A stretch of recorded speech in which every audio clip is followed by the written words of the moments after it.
Ever feel like trying to keep up with tech news is like, I don't know, trying to drink from a fire hose? Aha! Yeah, I get that. AI this, social media that, new features popping up every minute. It's a lot. It definitely can feel overwhelming, for sure. So we're diving in, breaking down some of the latest stuff in tech, social media, creator economy. We've got a whole stack of articles here ready to go. Pulling out the interesting bits, the surprising bits, all that good stuff. Yeah, the stuff that makes you go, didn't know that. Exactly. Like this first one, it's about Google, the featured snippets, those quick answers at the top. Right, right. Well, apparently, they might not be as reliable as we think. Yeah, there was this study. They found the snippets can be inconsistent, even like contradictory, Really? depending on how you phrase your search. Like the same source, different wording, different answer. So, like, what I could be prepping for a meeting, searching something important, get totally different takeaways just by changing a few words. Exactly. They used the example of coffee and hypertension, asking about the link. Okay. And then changing it up, emphasizing no link. Yeah. Google pulled opposite answers from the same Mayo Clinic article. Wow. So it's like Google's trying to give us what we want to see, not necessarily the most accurate info. It seems like it.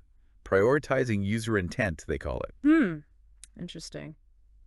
Makes you wonder, does that kind of bias creep into other AI tools too? Like ChatGPT, for example? It's a valid question. It definitely raises some bigger questions about search, about evaluating information online, especially as AI gets more involved. Definitely a lot to think about there. Speaking of AI, this next one takes us to a place you don't always see tech in the headlines. The U.S. government.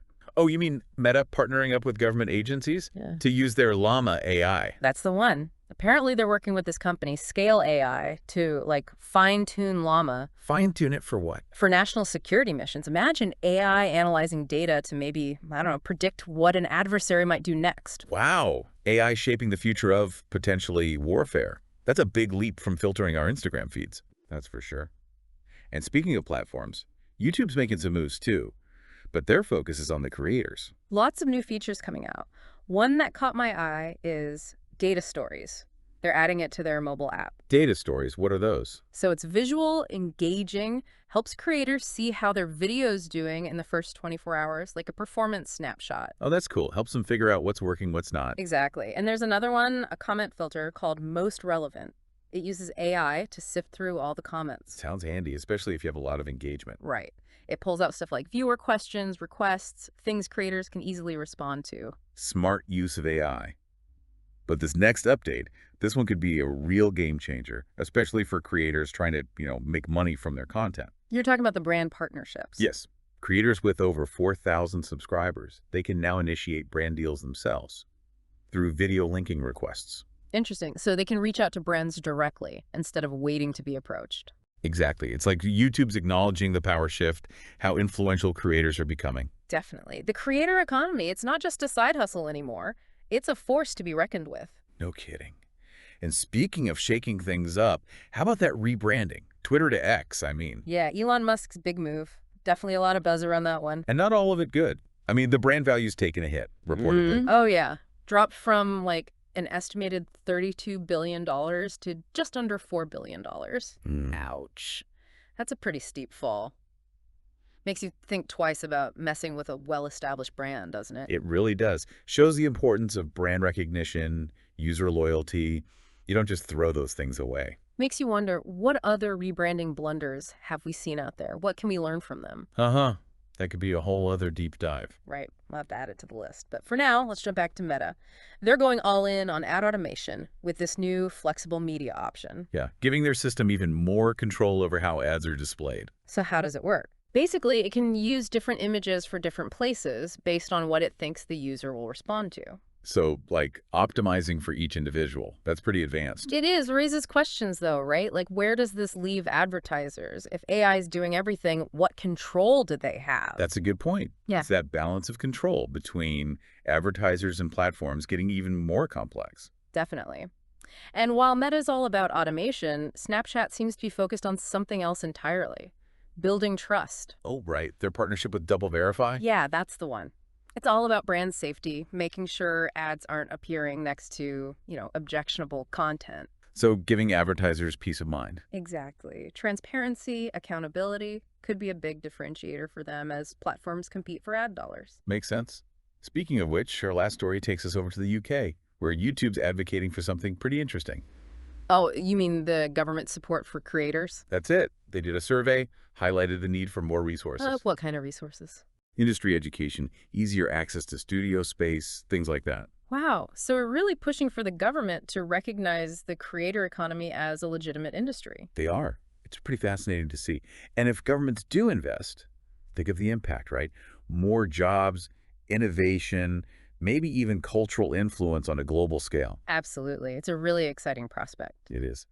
And that wraps up part one of our deep dive into all things tech, social media, and the creator economy. But we're just getting started. Stay tuned for part two, where we'll explore even more fascinating trends. Welcome back to our deep dive. We've been exploring, some pretty big changes in tech and social media. Big changes, yeah. It's interesting how all these different trends we're talking about, they're kind of like feeding into each other. Totally. And speaking of trends, we've talked a lot about AI, but one place its impact is really clear is in video creation. Yeah, we touched on YouTube's data stories earlier. You're right. But it seems like AI is becoming essential for all video creators across different platforms. Yeah. Absolutely. Look at LinkedIn, for example.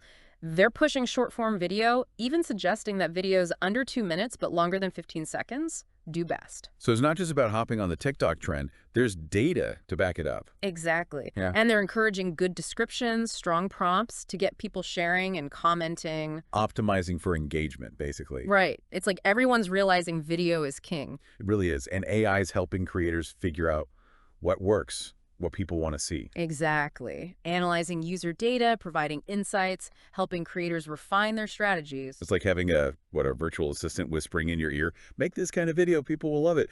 But what happens when AI goes beyond analyzing, starts actually creating the content itself? That's the big question, isn't it? The rise of generative AI, it has the potential to totally revolutionize how we create content. It's amazing what AI can do now. I've seen AI-generated videos that are just, wow, mind-blowing. The technology is moving so fast. But it makes you wonder about authenticity, originality.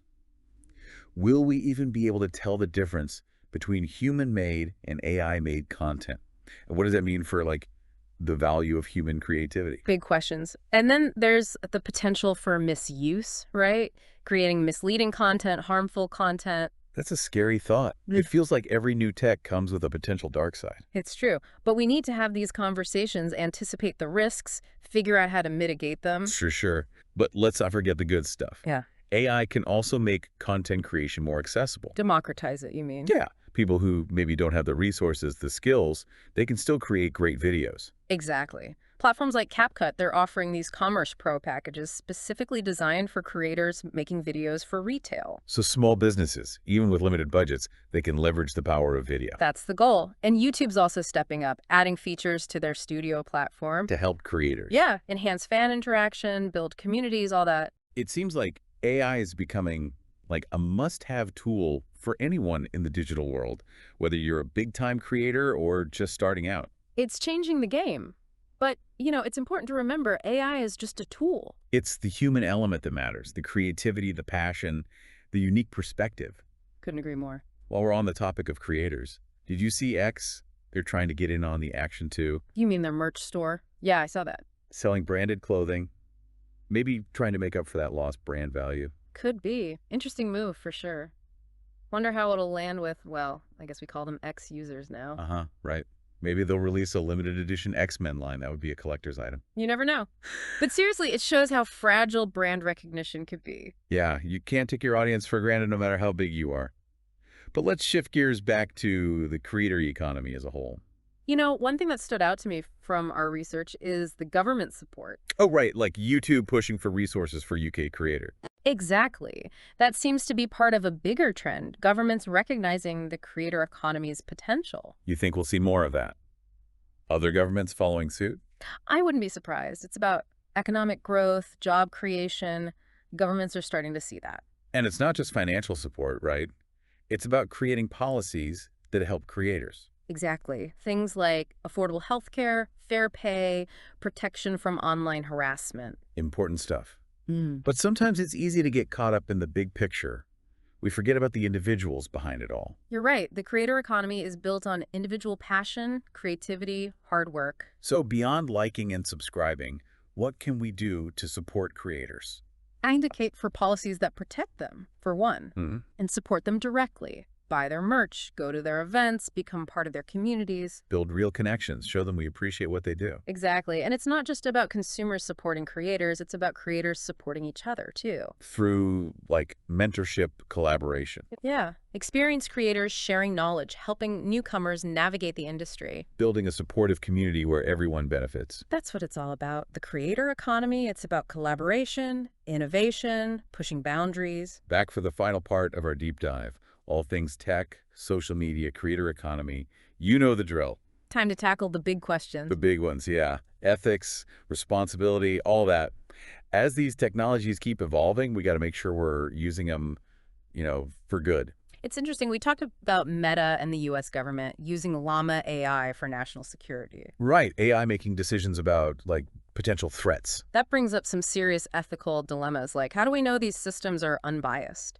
That they're not gonna, I don't know, make things worse, reinforce existing inequalities? That's a big concern, yeah. Algorithms deciding things with huge consequences, it's a little unnerving. And it's not just government stuff, right? Healthcare, education, the justice system, we need to be thinking about the ethical implications of AI in every area. So it's a big conversation than just, is this tech cool? It's, how is this tech going to affect us, all of us? Exactly. And social media platforms, they have a huge responsibility too. They shape how we see the world, how we connect, how we get information. We've seen how misinformation can spread online, like wildfire sometimes. Platforms need to do more to combat that. And be more transparent about how their algorithms work, how they're dealing with things like hate speech, harassment. Transparency is key, yeah. We need to be able to hold these platforms accountable.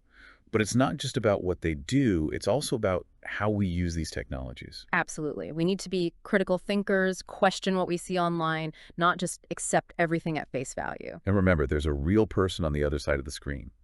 Empathy, compassion, those things matter online too. Well said. So, as we move forward into this digital future, we got to keep ethics in mind. These technologies are powerful. We need to make sure they serve humanity, not the other way around. Couldn't have said it better myself. We've covered a lot in this deep dive, from the amazing possibilities to the challenges we need to face head on. It's been quite a journey, exploring the forces that are shaping the future of tech, social media, the creator economy. We hope this has given you some things to think about, maybe spark some conversations of your own. Thanks for joining us on this deep dive, and keep exploring.